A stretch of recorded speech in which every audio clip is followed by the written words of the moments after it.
Bonjour, my royal friends. This is Princess Diane von Brainesfried with more tips for your royally happy life.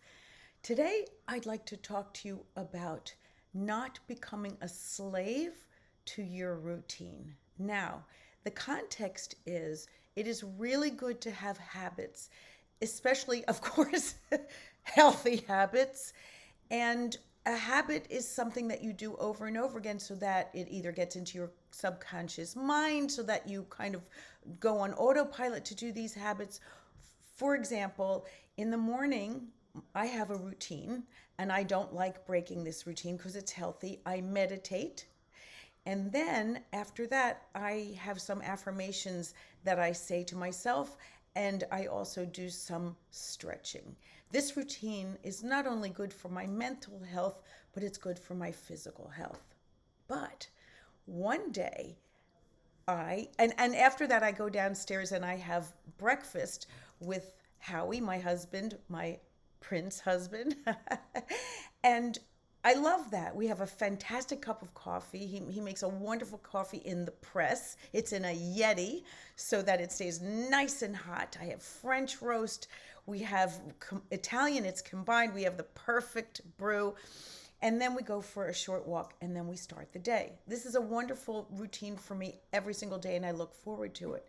However, one day Howie had to get to a meeting and I got up a little bit later and I was rushed. And it was really a choice between having my breakfast with Howie or getting my routine in. And of course, I chose my routine having the breakfast, which meant, again, I couldn't do my healthy routine. And I realized, and it bothered me a little bit, but it bothered me in a weird way. It bothered me in like a superstitious way, like I didn't do my routine. Like what was going to happen? The sky's going to fall? But there was something interesting that happens with a routine. It almost feels like if you don't do it, it's disorienting. And again, like almost superstitious maybe.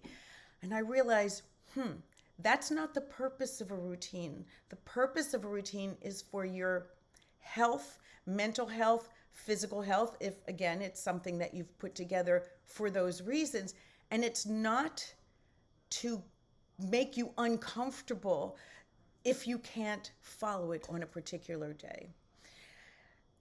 There's no freedom in that. And we want to be free mentally. And, I think maybe for another day, I'm going to do a post about the fact that if you can't free yourself mentally from these restrictions and these guardrails that you make that are for your health, obviously, but if one day it doesn't work, if you can't do them, maybe we don't really have freedom of thought for other things. Like if we think a certain way about an issue, whether it's a political issue, maybe if we have all these guardrails, we can't entertain another idea. So there's a bigger issue here by not being able to deviate from a routine that you've made. So anyway, this is food for thought after your breakfast, and it's always good to have food for thought. Mwah, mwah, ta-ta for now.